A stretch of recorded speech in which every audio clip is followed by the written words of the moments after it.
Hello दोस्तों, स्वागत है आपका पीबी एजुकेशन सिस्टम में।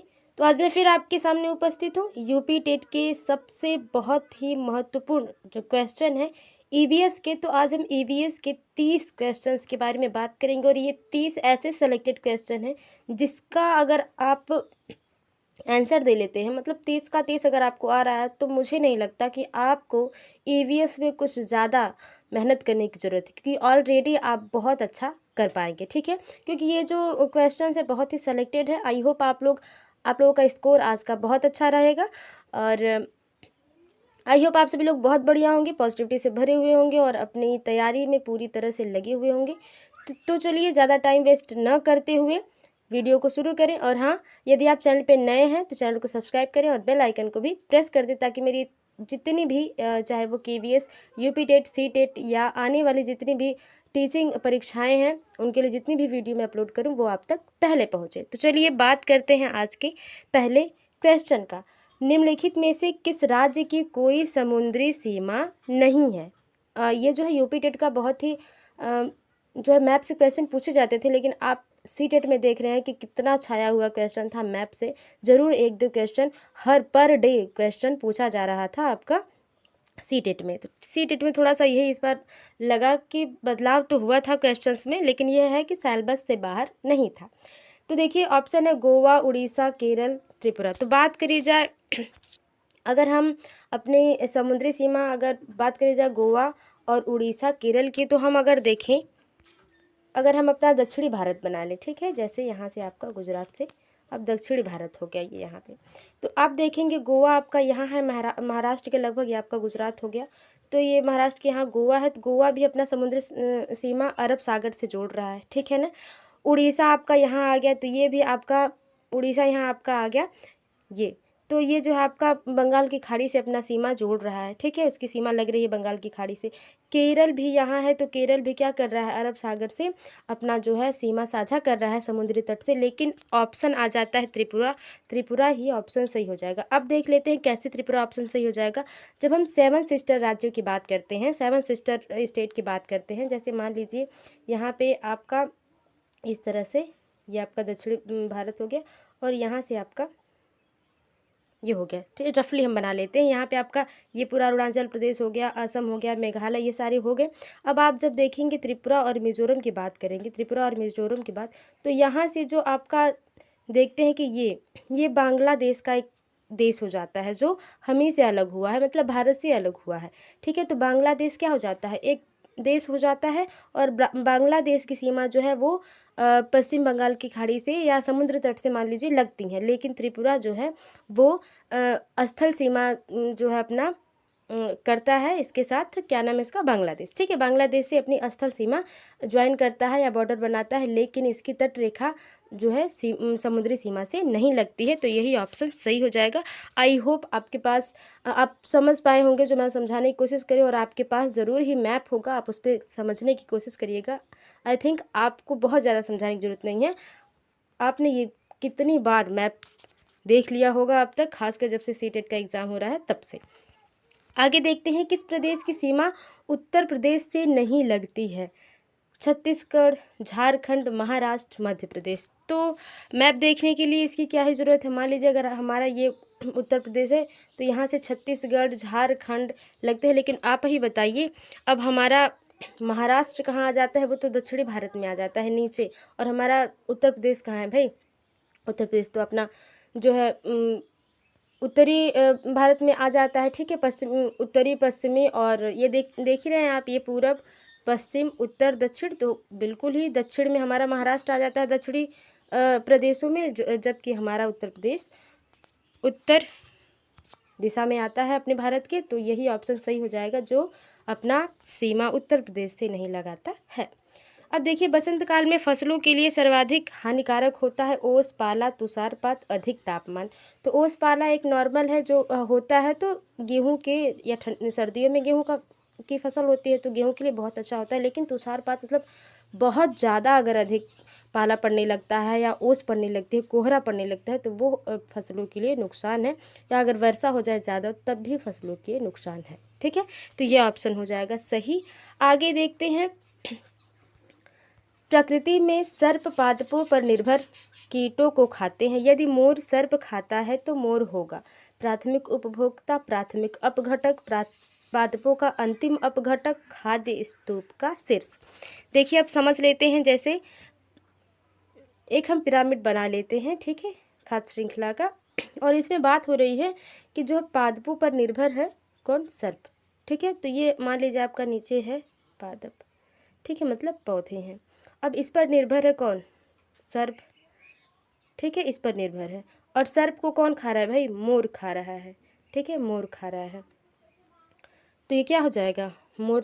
सही बात है कि ये चौथा ऑप्शन सही हो जाएगा, खाद्य स्तूप का शीर्ष पे होगा, क्योंकि ये जो है इसकी संख्या कम है। और संख्या कम होने के बाद जैसे ऊर्जा पिरामिड की बात करें, खाद्य पिरामिड की बात करें, तो इनमें बहुत ज़्यादा डिफरेंट नहीं होता। हाँ, ये एक दूसरे के विपरीत होते हैं, ये हम कह सकते हैं, ठीक है। ये ऑप्शन आपका सही हो गया चौथा। आई होप आपको चीज़ें समझ में आई होंगी। चलिए आगे देखते हैं।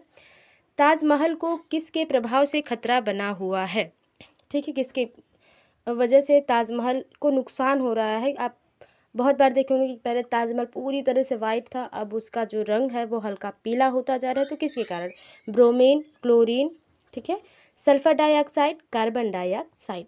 तो इसका जो ऑप्शन सही है वो है आपका तीसरा, सल्फर डाइऑक्साइड, क्योंकि अम्लीय वर्षा के कारण, अम्लीय वर्षा जो होती है उसमें सल्फर डाइऑक्साइड की मात्रा होती है, जो ताजमहल के पीले होने का सबसे मुख्य कारण है, ठीक है। तो ये अम्लीय वर्षा आप जानते हैं, इसके बारे में डिटेल में हम लोग बात कर चुके हैं। जो भी कल वीडियोस अपलोड की गई हैं, आपके साथ जो वीडियोस साझा की गई हैं उनमें पूरा बताया गया है डिटेल। तो यदि आपने वो वीडियो नहीं देखी तो जाके ज़रूर देखें, चैनल पे विजिट करें, आपको ज़रूर मिल जाएगा। तो अब बात कर लेते हैं कुछ और भी यहाँ पे रासायनिक तत्व हैं, जैसे कि आपका क्लोरीन है। क्लोरीन है तो क्वेश्चन पूछा जा सकता है, खासकर क्योंकि अब यूपी टेट आएगा तो बिल्कुल, जब सी टेट इतना बाकायदे तरीके से एग्जामिनर ने एग्ज़ाम को कंडक्ट किया था, इतना बेहतरीन प्रश्नों की श्रृंखलाएँ आ रही थी, तो यूपी टेट भी अपर लेवल का ही होगा, इसमें कोई बात नहीं है।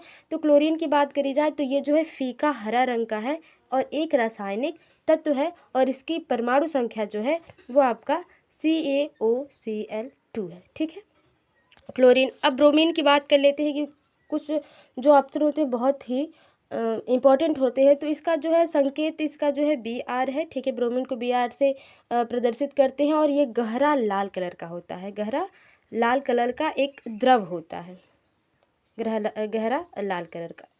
ये एक बहुत ही तीक्ष्ण गंध करता है, मतलब इसकी ये एक प्रकार का द्रव है और ये गंध करता है, ठीक है। इसकी महक जो है वो बहुत ही तीव्र होती है, तेज होती है। तो पांचवे का ऑप्शन आपका तीसरा हो जाएगा। आगे देखते हैं कि लाइकेन निम्न में से किसका उदाहरण है, सहकारिता, सहभागिता, परजीविता, स्पर्धा, ठीक है, स्पर्धा होगा नहीं, यहाँ पे पहले काट लेते हैं। अब 3 ऑप्शंस की बात करेंगे और इसमें से बहुत ज़्यादा इंपॉर्टेंट जो है उसके बारे में हम बात करेंगे, ठीक है। तो लाइकेन क्या है, लाइकेन जो है आपका वो सहकारिता का एक उदाहरण है। ये जो है एक लाइकेन जो है शैवाल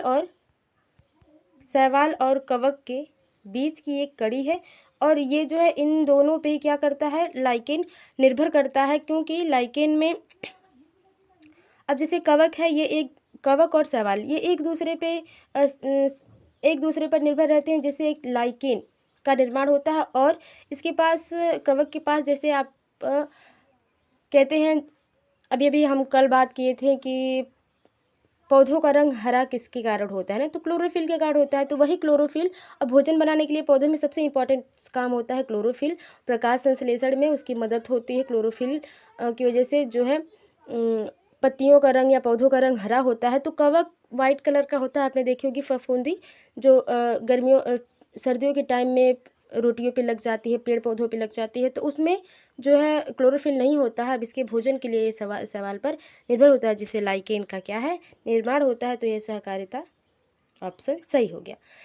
आगे देखते हैं, निम्न में से कौन सी धातु मानव में विषाक्तता उत्पन्न करती है, जस्ता, सीसा, लोहा, मैग्नीशियम। तो सही ऑप्शन है सीसा, क्योंकि बहुत ज़्यादा क्वेश्चन पूछा गया है, बहुत ही आसान है, इस पर बहुत ज़्यादा डिटेल में बात नहीं करेंगे। आगे देखते हैं, जब किसी नदी में मलयुक्त जल की भारी मात्रा प्रवाहित कर दी जाती है, मतलब बहुत ही गंदा पानी प्रवाहित कर दिया जाता है, तब उसका BOD होता है। BOD की बात करी जाए, इसका फुल फॉर्म है बायोकेमिकल केमिकल ऑक्सीजन डिमांड। ठीक है, आप लिख लीजिए, मैं बोल देती हूँ। बी से बायोकेमिकल, ओ से ऑक्सीजन, डी से डिमांड। ठीक है, अब इसका काम क्या होता है, ये जल में कोई भी तत्व है या कोई भी पदार्थ है कितने समय में घुल रहा है, कितनी सीमा है उसकी, क्या उसका जो है उसके घुलने की क्या प्रक्रिया है, इसमें ये जो है बीओडी इसका सहयोग करता है, उसके बारे में पता लगाता है। ठीक है, तो तब उसका बीओडी क्या होगा, बढ़ जाएगा, उतना ही रहेगा, थोड़ा कम हो जाएगा, या बहुतक में हो जाएगा, मतलब अधिक हो जाएगा। ठीक है, तो ऑप्शन आपका 8वां का होगा सबसे सही, वो हो जाएगा पहला।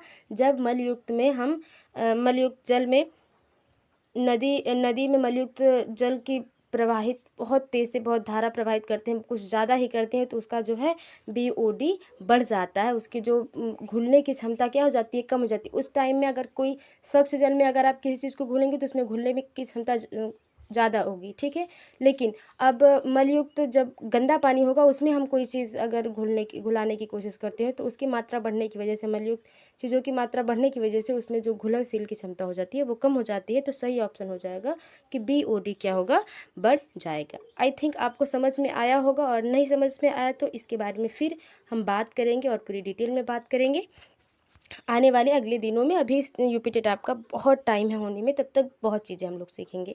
घास के मैदान की घास खाद्य कड़ी में सर्वोच्च उपभोक्ता है, सबसे ऊपर कौन सा उपभोक्ता है, शाकाहारी, मांसाहारी, शाकाहारी तथा मांसाहारी, इनमें से कोई नहीं। तो खाद्य श्रृंखला की बात करी जाए तो अगर हम खाद्य श्रृंखला के लिए एक बना ले कोई, तो एक पौधा हो जाएगा, पेड़ पौधा, मतलब प्राकृतिक पादप जो हो जाएंगे वो आपके सबसे नीचे रहते हैं।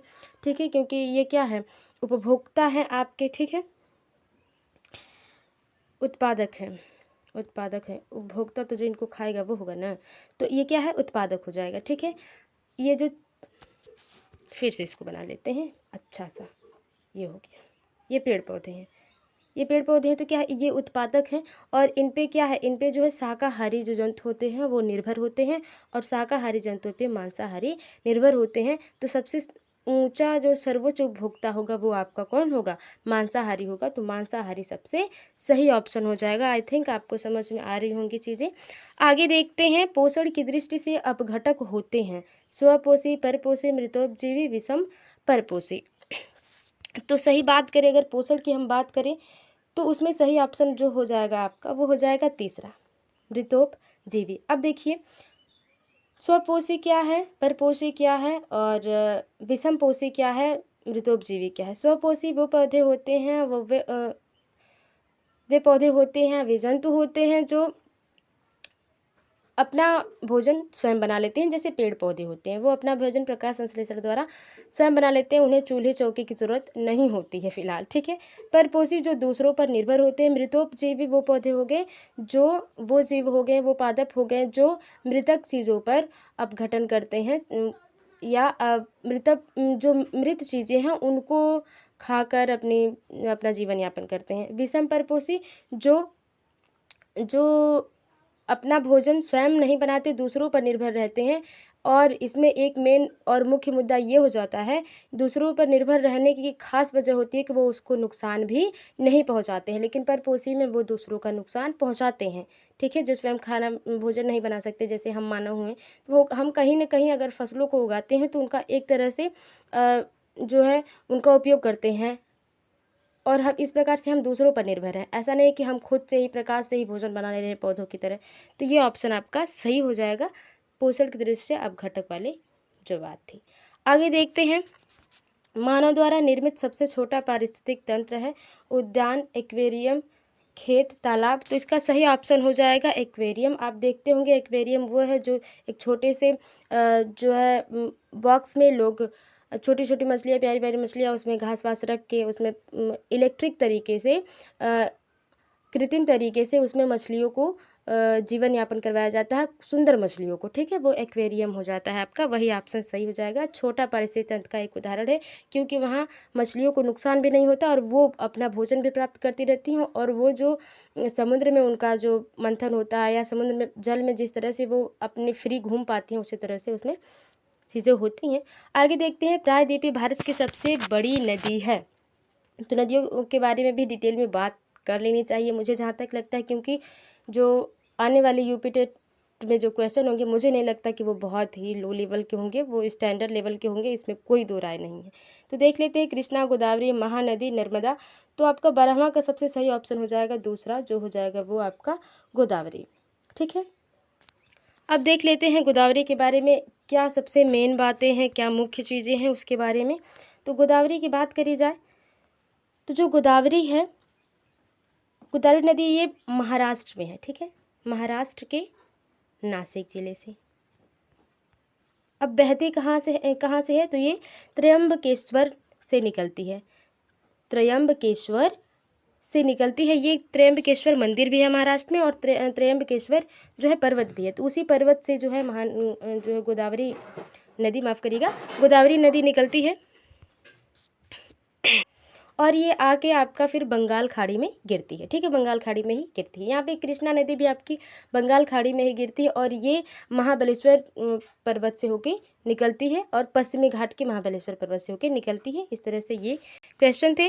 और बात करी जाए गोदावरी की, तो गोदावरी को जो एक सबसे स्पेशल है उसको दक्षिण गंगा भी कहा जाता है। ठीक है, क्योंकि ये अपने दक्षिणी स्टेट में, कहने का मतलब है दक्षिणी भारत में बहने वाली बहुत ही महत्वपूर्ण नदी है गोदावरी नदी, और सबसे लंबी नदी भी है प्रायद्वीपीय भारत की, मतलब नीचे जो आपका दक्षिणी भारत है उसके बाद प्रायद्वीपीय भारत वही है ना अपना दक्षिणी भारत।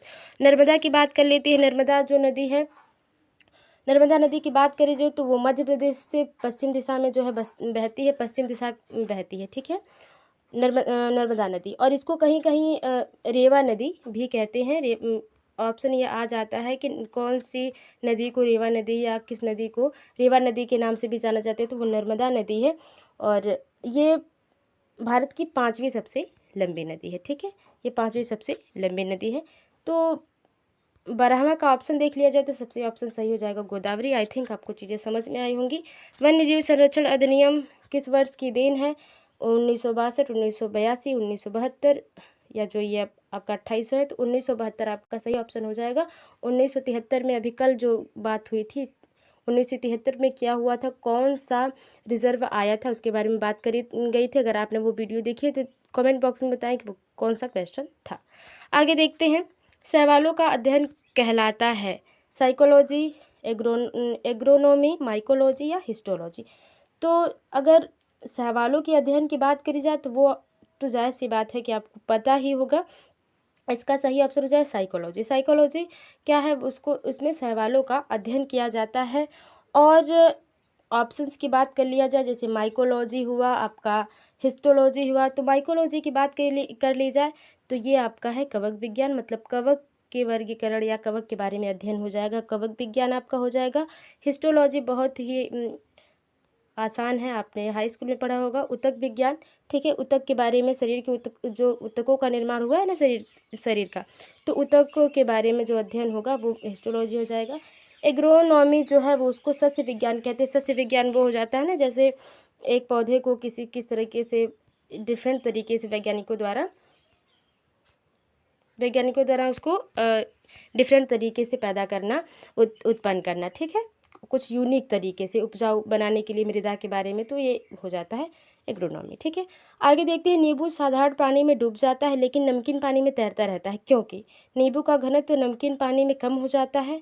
नमकीन पानी का घनत्व साधारण पानी के घनत्व से अधिक होता है।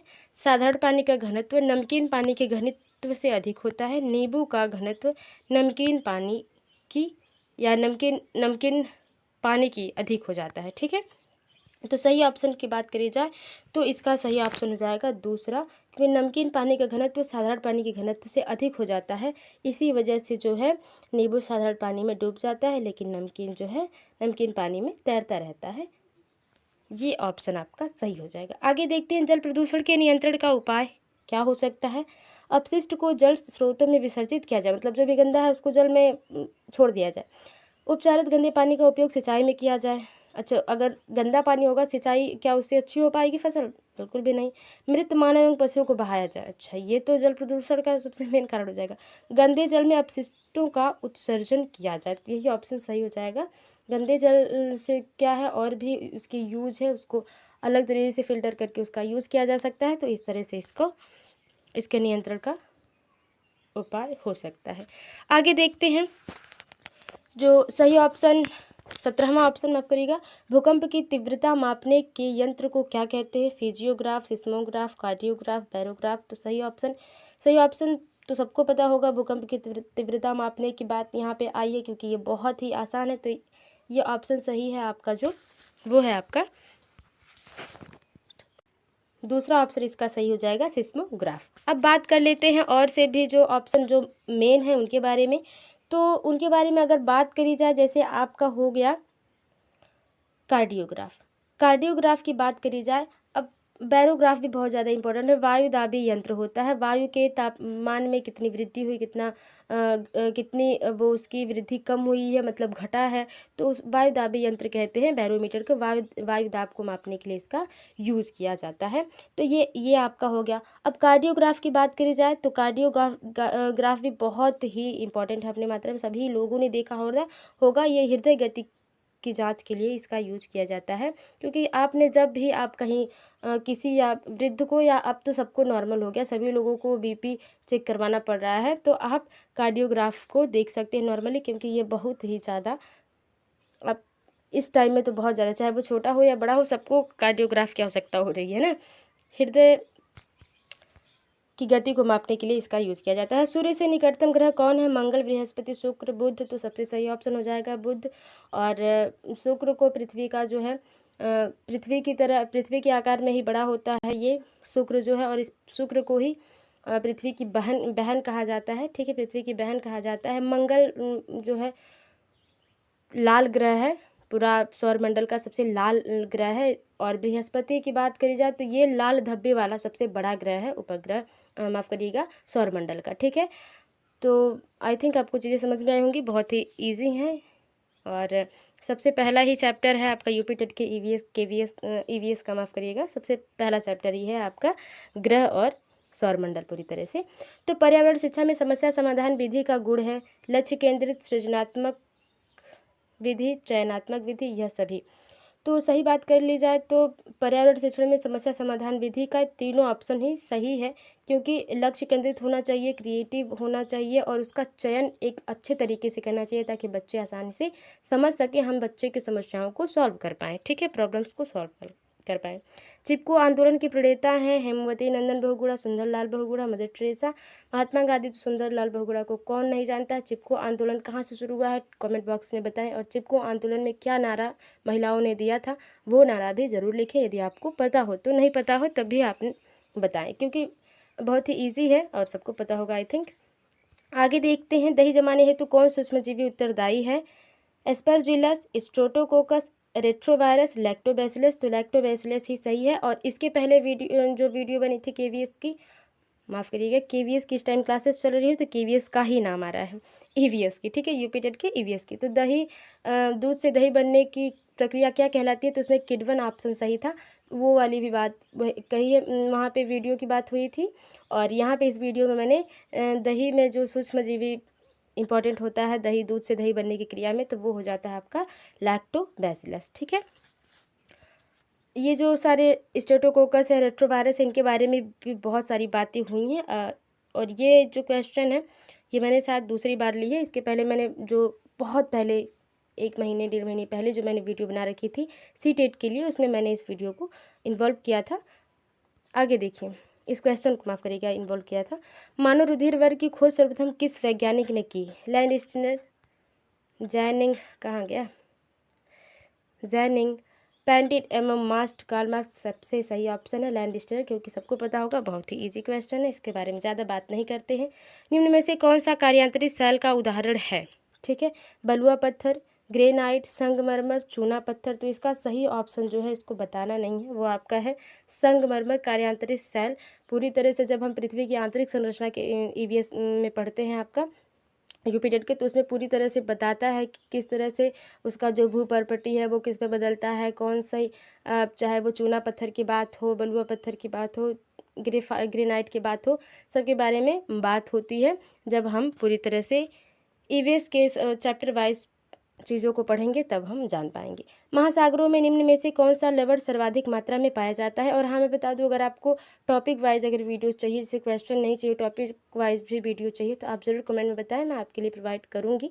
क्योंकि ये चीज़ें ऑलरेडी हैं, लेकिन मुझे लगता है कि क्वेश्चन अभी ज़्यादा ज़रूरी है, तो मैं क्वेश्चन ही आपको प्रोवाइड करती हूँ। आगे देखते हैं, महासागरों में किस लवण की अधिकता होती है? यहाँ पे बात पूछी जा रही है, तो magnesium sulphate, calcium sulphate, magnesium chloride, sodium chloride. तो 24 का सही ऑप्शन हो जाएगा सोडियम क्लोराइड। ठीक है, यही ऑप्शन आपका सही हो जाएगा। सोडियम क्लोराइड किसे कहते हैं, आप थोड़ा बताइएगा कि नॉर्मल लाइफ में सोडियम क्लोराइड का यूज़ सभी लोग करते हैं। निम्न में से किस मिट्टी का विस्तार भारत के सर्वाधिक क्षेत्र पर है? काली मिट्टी, जलोढ़ मिट्टी, लाल मिट्टी, बलुई मिट्टी। तो आपको पता है हमारा इंडिया जलोढ़ मिट्टी के लिए बहुत ज़्यादा फेमस क्यों है? क्योंकि यहाँ पे जो उपजाऊ मृदा, सबसे अच्छी मृदा जो होती है जलोढ़ मिट्टी में, जो फसल होती है बहुत अच्छी होती है। काली मिट्टी की काली मिट्टी कहाँ से उत्पन्न होती है? तो ज्वालामुखी विस्फोट होने पर जो लावा निकलता है, वहाँ से काली मिट्टी आपकी प्राप्त होती है।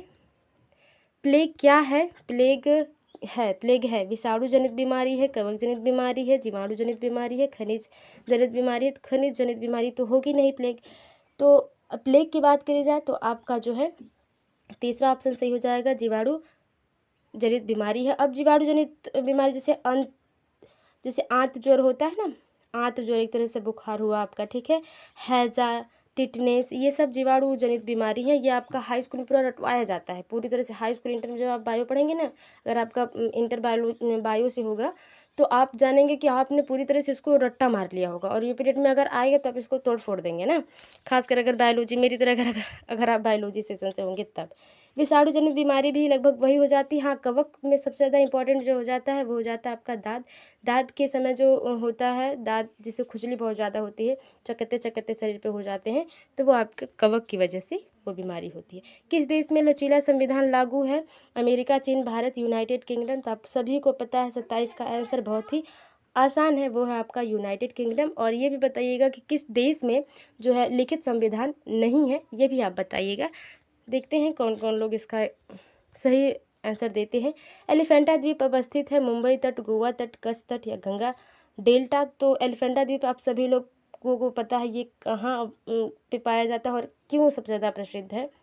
28 का सबसे सही आंसर हो जाएगा पहला, मुंबई। और एलिफेंटा द्वीप कहाँ है? महाराष्ट्र में है, क्योंकि मुंबई भी क्या है, महाराष्ट्र में है। आगे देखते हैं, निम्न में से कौन सा अंग पादप कोशिका में अनुपस्थित होता है? रिक्तिकाएं, लवक, सेल्यूलोज कोशिका भित्ति या तारक कार। ठीक है, तो पादप कोशिकाएं जो होती है, सेल्यूलोज आसानी से नहीं गलता है ना, कहने का मतलब है गलन का मतलब आप समझ रहे हैं ना, सेल्यूलोज पचता नहीं है आसानी, तो सेल्यूलोज जो है कोशिका भित्ति पादप मतलब पौधे में पाई जाती है। रिक्तिकाएं भी होती हैं, लवक भी होता है, लवक तो उन्हीं में ही होता है। ठीक है, अब लवक हम में अनुपस्थित होता है, तो इसमें सही ऑप्शन हो जाएगा तारक का, जिसको इंग्लिश में हम कह दें सेंट्रोसोम जिसे कहते हैं।